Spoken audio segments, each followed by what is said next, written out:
seems okay today. Some clouds and stuff, but at least there's a lot of sunlight. And what did I read today? How about this one? Apparently here in Canada, the RCMP in various areas say they're going to start using, I guess, drones. It says drones coming to Barrhead RCMP this year.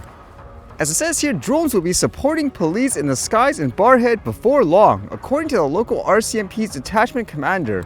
CPL Philippe Vicent updated town of Barrhead Council on the use of remotely piloted aircraft systems, more commonly known as drones, as part of this quarterly community policing report at the February 13th meeting.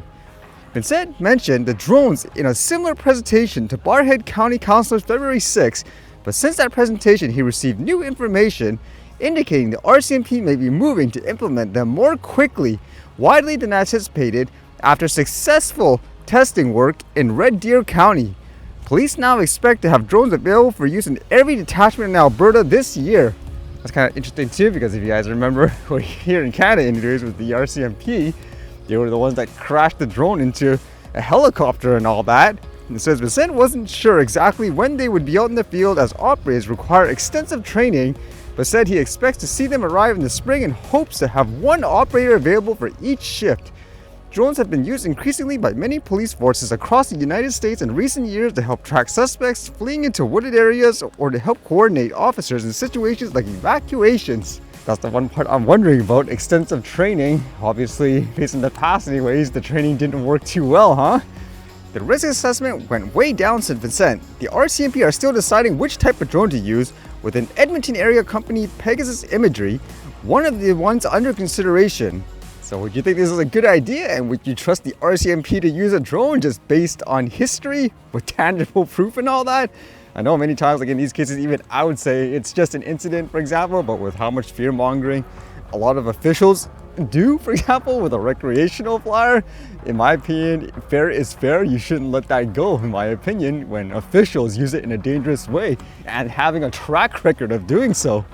And this was an interesting follow-up story to all that news I read, where in some parts of the US, hunters want to be able to use drones to recover, for example, let's just say wounded animal or animals that are already dead, because there are restrictions usually where you can't use it to actually go hunt the actual animal, but how about when you're just trying to recover them? So it sounds like here anyways, with that court case, the person lost. It says Pennsylvania man accused of using drone to recover dead deer found guilty, plans to appeal. A Downingtown man has been found guilty of using a drone to recover a downed deer. He was the first person in Pennsylvania to be cited for using a drone in hunting, according to the Pennsylvania Game Commission.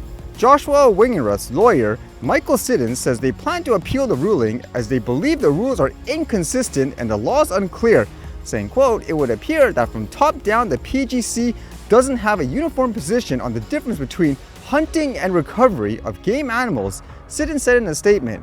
Whether a person is using a drone or not, Siddons says it is the case of first impressions and they will appeal for a trial, de novo meaning as if the first trial never happened. The lawyer cited inconsistent statements from game wardens at the trial regarding when and how recovering deer becomes illegal as part of the reasons for the appeal, saying here, quote, "The drone case aside, these statements have further confounded this situation," Siddons said.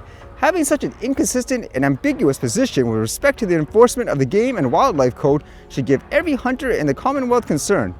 Wingenroth was found guilty of used vehicle or conveyance propelled by other than manpower, recreational spot search for wild game, while drive or disturb game and use of device method prohibited. So let's see what happens here. It just shows you how much, I guess, time and money you're going to have to invest if you're really trying to, I guess, change things like regulations, for example, where in most cases people just say, okay, forget it, for example. So yeah, again, it'll be interesting to see what happens afterwards.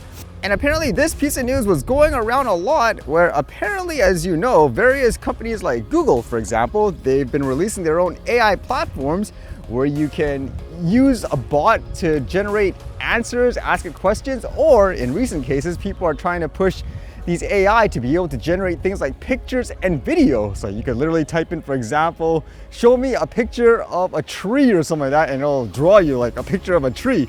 Now, apparently with that, people are accusing Gemini AI, which is Google's AI, of being, quote, racist, because the claim is everything people type in, this bot refuses, for example, to display white people. It's always someone of color, even if it makes no sense. So some examples, apparently people are asking a bot to make pictures of the founding fathers of America, and this is what the bot shows. Like, what in the world? I don't think that's accurate in any way, huh? Or as well, some other things, like people are trying to generate things that are historic, like here saying, can you generate an image of a 1943 German soldier? For me, it should be an illustration. It goes, sure, here's an illustration of a 1943 German soldier. So there's more examples that goes on, which again brought the accusation that this bot is completely racist. And I guess with that in mind, Google released a statement where they kind of acknowledged the error. Like it says here, Gemini image generation got it wrong. We'll do better. It says 3 weeks ago, we launched a new image generation feature for Gemini conversational app, formerly known as Barrhead, which included the ability to create images of people. It's clear that this feature missed the mark. Some of the images generated are inaccurate or even offensive. We're grateful for users' feedback and are sorry the feature didn't work well. We've acknowledged the mistake and temporarily paused image generation of people in Gemini while we work on an improved version. So I guess like there, the debate is, do you agree it's just an error? Or the other accusation, which would kind of be true, is there is a specific code in this program that says display these types of people or not these groups of people, for example, which would make the most sense because the bot wouldn't generate the results in a consistent way like this if there wasn't something that had that. So yeah, it just makes you wonder, huh? It's scary to think about because in my opinion, these bots and stuff, they should be unbiased in that sense if you're just looking for information, but clearly they do have some kind of bias depending on what people want them to communicate per se. So that's one of the things too, I guess, with all that conversation of AI regulations and so forth. Should there be something that says it has to be done in a particular way, or should people be able to do whatever the heck they want, for example?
All right, see you guys later.